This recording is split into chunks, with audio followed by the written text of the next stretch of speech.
ભારતીય જનતા પક્ષના રાષ્ટ્રીય મંત્રી ઓમપ્રકાશ ધનકરજી રાજકોટમાં આવ્યા છે।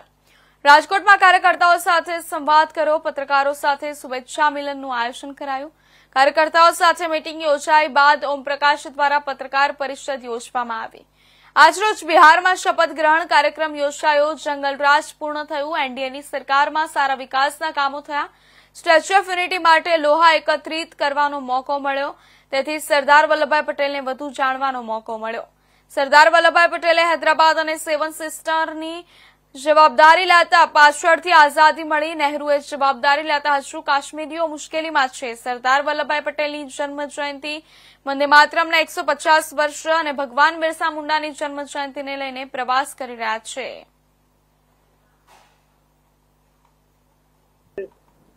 उनके जन्म स्थान से लेकर स्टेच्यू ऑफ यूनिटी तक की पद यात्रा होनी और उनका जितना काम है, जैसे मेरे परिचय में बताया गया कि सरदार वल्लभ भाई पटेल जी की मूर्ति के लिए पूरे देश से लोहा और मिट्टी इकट्ठा करने का दायित्व मेरे पास था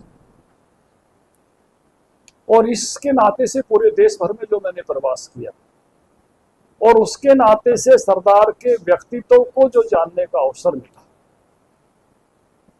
मैं कहता हूं कि जीवन भर शायद उनके उस विराट व्यक्तित्व को समझ नहीं पाता अगर ये दायित्व उस समय के मुख्यमंत्री वर्तमान प्रधानमंत्री जी ने मुझे नहीं सौंपा। जब मैं हैदराबाद गया तो जो भावनाएं थी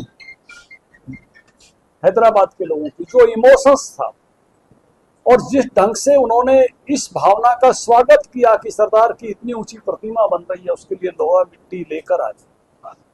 उन्होंने कहा कि धनखड़ जी, अगर सरदार वल्लभ भाई पटेल नहीं होते तो आपको आज यहाँ वीजा और पासपोर्ट लेकर आना होता। हम 15 अगस्त 1947 को आजाद नहीं हुए, हम 17 सितंबर 1948 को सरदार पटेल जी के कारण आजाद हुए, भारत में मिले।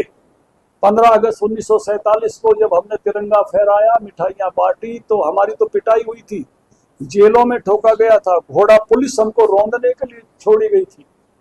ये दिन अगर हमको देखने का मौका मिला तो सरदार वल्लभ भाई पटेल के कारण मिला।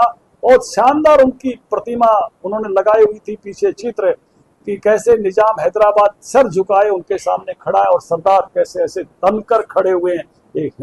एक गौरव है भारत का।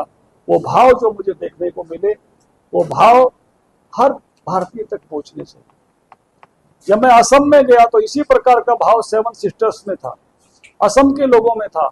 उन्होंने कहा, लोकप्रिय गोपीनाथ बारदोले, सरदार पटेल नहीं होते तो ये हिस्सा भारत का हिस्सा नहीं होता।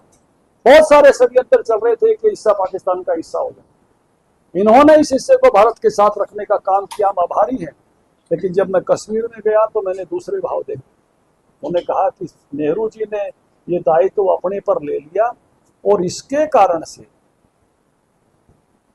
आज भी हम तकलीफ में हैं। अब तो आर्टिकल 370 हट गया, तब नहीं हटा था। उन्होंने कहा हमारे वोट नहीं है, लोकसभा में डाल सकते हैं, विधानसभा में नहीं डाल सकते। उन्होंने कहा हम जमीन अपने नाम